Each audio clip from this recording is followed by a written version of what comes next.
Hello, this is the second podcast in our series Facing Death with Joyful Hope, and this one I'm calling Truth Gets Rejected Because Lies Are Accepted.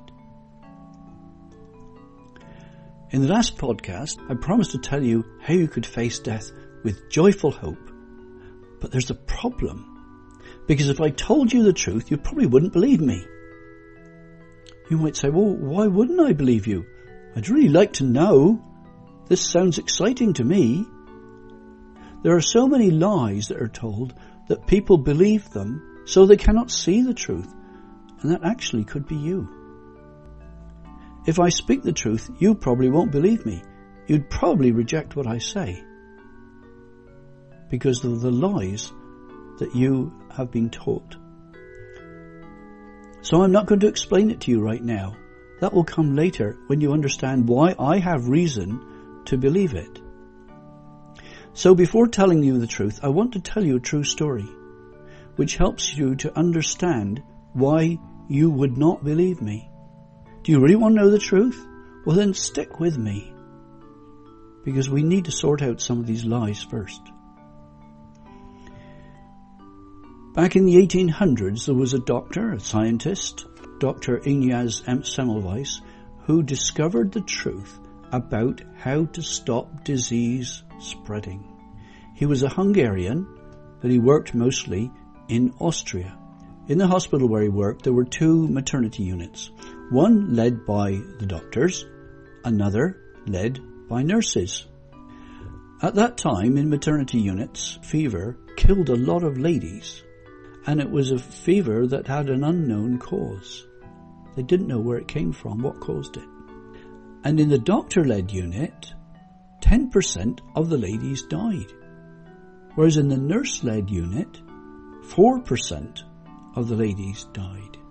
So that means that for every 100 pregnant ladies who came in the nurses' unit, they would need, on average, 4 coffins.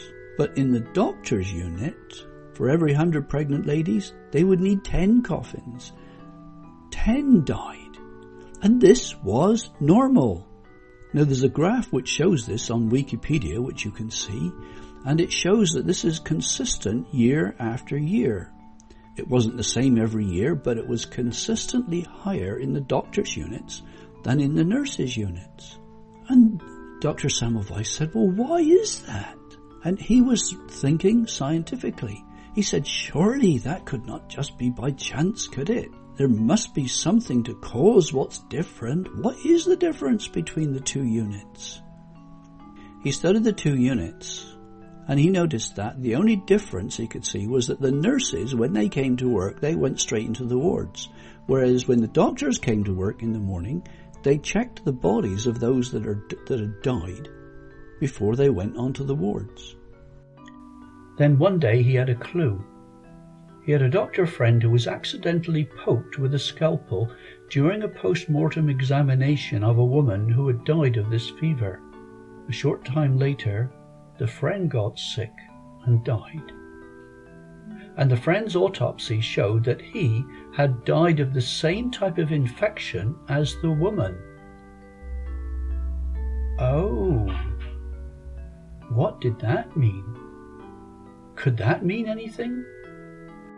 And he wondered, could this be connected with the extra deaths? Well, it didn't fit any of the things he'd been taught in medical school and he'd studied for years. So he thought, well, I wonder, are the doctors actually transferring a sickness from the dead bodies to these expecting mothers? Well, it's obvious to us now, isn't it?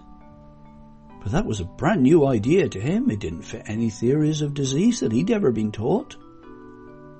So he went out on a limb and he formulated a hypothesis. Well, scientists use this word. It's just a Greek word for an idea. And the hypothesis was doctors are transferring sickness from dead bodies. So then he thought, well, if that's the case, maybe I could stop the transfer. Well, how could I stop the transfer from the dead bodies to the ladies in the wards? At that time in the hospitals, they used a form of bleach, as a deodorant to kill the smells. And he thought, well, I wonder if this might help to wash our hands with it after we've checked the dead bodies and before going on the rounds of the wards. Well, it was a strange idea to him, but anything is worth trying. So he decided to try it out. So after they checked the dead bodies, they washed their hands with a bleach solution before they went onto the ward rounds. Well, what do you think happened? There was a huge difference. You can see a chart on Wikipedia which shows this, that on the right hand side of the chart, after he'd started using the bleach, there were many fewer deaths, whereas before that there were lots. He had it all documented. So then he added the idea of washing the instruments in a bleach solution as well. Well, after that, how many coffins did he need? For every 100 pregnant ladies who came in, before using a bleach solution, they needed 10 coffins. After he started using bleach solution and used it on the instruments, he needed 1. So that meant that 90% of the deaths were actually caused by contamination from the doctors and maybe instruments. So simply using a bleach solution stopped the cause of most of the deaths. So that meant that by their lack of hygiene, the doctors were killing 9 out of the 10 ladies that were dying. Isn't that something?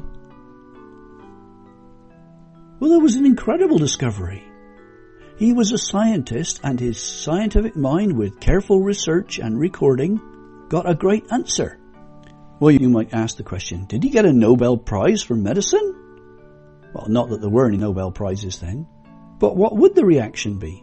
How did the fellow doctors and scientists react? Did they accept his advice and copy his example? Obviously. This was a wonderful discovery, wasn't it? Obviously they thought the same, didn't they?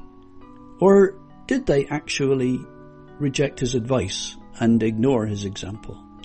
Well, they wouldn't do that, would they? I mean, we know very well this is just plain basic hygiene. Actually, what happened was that they laughed him to scorn.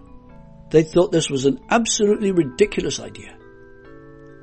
And although he was showing that he was saving lives, they totally rejected what he was telling them. You might say, oh, really? Yes, really. They blocked his career. Yes, really. The fact is that he spoke the truth. He had the truth, but others didn't believe him. Well, why didn't they believe him? Because they believed the lies that they had been taught in medical school, which made them laugh at the truth. You see, the doctors really had no idea of the truth about how diseases were spread. No idea at all. Now, in a similar way, I want to share the truth with you about how you can face death with joyful hope. But I'm afraid that you may reject the truth that I speak because of the accepted fiction which is going around, because of the lies which are going around. So that is why I'm telling you this story.